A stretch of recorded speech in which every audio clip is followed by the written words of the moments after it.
Patrick Cook here. So it is time for another time lapse. In this project, what I wanted to do is go after a still, a Mandelbulb still, or a graphic. Now, I'm making it. I'm keeping it simple by only using two formula slots in an alternate mode, okay? Because I know that I can get some very attractive graphics even out of just a couple formulas. So, okay, so I'm just going for a couple formulas. Now, there's my first save. So I'm looking for an interesting graphic that has depth, that is can be well lit. I am looking for some symmetry. All right. I'm looking for something interesting that the viewer will say, "Hey, that's pretty cool." All right. So, again, I'm keeping the formula simple because I don't feel that I need a highly complex formula scenario, but I do want an interesting visual. So all I'm really doing here is I'm just working with the scale of the A box mod 1 formula. All right. Now I'm going to try a couple things. I'm going to see. I'll be changing the field of view here in a few minutes. And I keep pushing it back to the main program so that I can see a couple things. I want to know how quickly it renders. I want to know how clean it renders in terms of the quality, the DE stop, which I will get to in this project. And I'm also looking for a sense of depth. I'm looking for an interesting perspective. Okay, here we go. So I'm going to play around with the field of view. I'm expanding it out to 100, which is going to give me a very wide view, but it has almost kind of a distortion to it. Now here I'm going to try 120. All right, let's just try it. I'm trying to accentuate the curves. All right, I'm trying to add some visual interest. Now I like this, so I save it. All right. Now that I've got a pretty good scene, now I start working on lighting and coloring. Now what I'm doing right here is I'm looking for a lighting angle. All right, both my X and my Y light position so that I can accentuate the depth. I'm looking to really push the feeling of depth. And in order to do that, I want to play around with lighting. Now, as you can see here, I'm experimenting with light mapping. All right, and I'm finding, well, this particular map number 11 is interesting. I don't want it to be too busy, and I don't want it to be too bland. All right, so kind of adjust the gamma a little bit. I'm going to work on the ambient shadows. Again, I'm going for depth. I'm going for an interesting scenario. Now here I'm looking at the whole fog situation. You'll notice that there, over on the right, in the right center, there's a blue area there.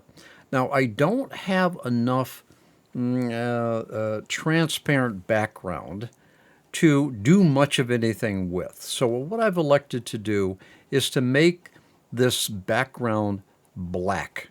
I really don't want the background to show. So here again now, here I'm experimenting with the field of view. Okay, that's a field of view of 110. It might be a bit much. It might be much, but I'm going to play around with the ambient lighting, mess around with the mapping, see if I can find a good pattern, see if I can find a lighting situation that goes well with this very distorted image. All right. All right. All right. Now it's time to work on the quality. So what I'm doing is I'm using the post-processing capability built into the Mandelbulb3D software application, where I can experiment with the different calculation settings in the Calculations tab, but only apply those to a certain area to reduce the amount of time that it spends rendering. Although it is rendering pretty quickly, so not too much concerned with trying to reduce the render time. All right, but what I did is I'm looking for a DE stop and quality settings that would give me the best possible quality. And this being a still graphic, I don't really care how long it takes to render it. So my quality settings are not dictated by the length of rendering. All right. So, okay, so I'm just kind of looking around. How more can I tune this thing up? Is it, do I have the lighting where I want it? Is the quality there? I got a DE stop of 2. Kind of makes it a little soft, but that's okay. I don't want extreme detail in this particular image.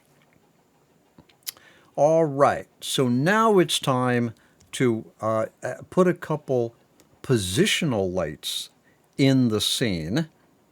So what I'm doing right now is I'm just kind of experimenting with a positional light.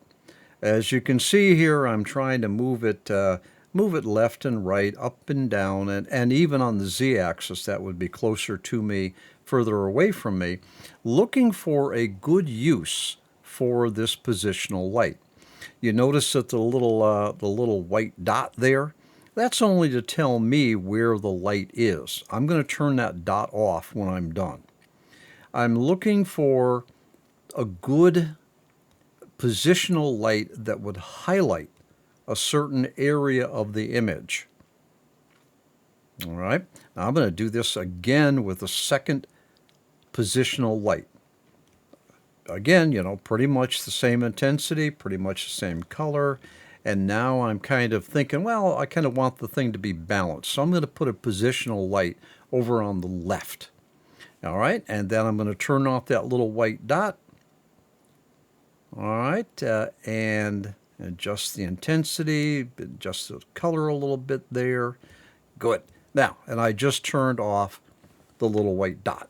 I'll do a quick save. All right, so that's looking pretty good. I don't need the navigator anymore. I'll work on the quality a little bit more, kind of fuss around with it, kind of see where I'm at. Yeah, I'm just kind of thinking this thing through. I'm gonna push the resolution all the way up to 3840, which is 4K, and I'm gonna render that. A couple things. I'm looking for how quickly it renders, of course, but I'm also looking for how well does the quality hold up when I render out to 4K. Again, now it's good. It's better to render at a higher resolution and downscale it to what you need, as opposed to rendering it too small and then trying to upscale it later. So here is the final image as it was just rendered out. This is 4K quality. Now obviously this is being shrunk because I can't show you 4K resolution here on the screen. Zoom in a little bit and we can see here that the image is holding nicely. There's my 4K, 24-bit depth. I'm happy with that.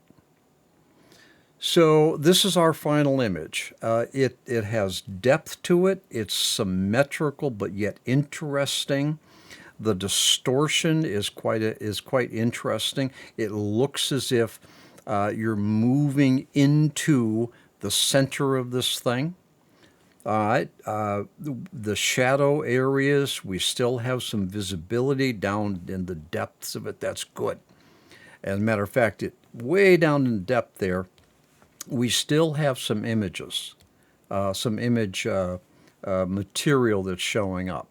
All in all, this is a symmetrical, not too blaringly colored, interesting visual, something that I think that a viewer will look at and find interesting. I think all in all, I think this looks pretty good. I think the quality is good, the image is good, the symmetry is interesting, and I think that will take care of it. All right, so thanks for joining me on this next time lapse. I hope you learn from it, and you take care.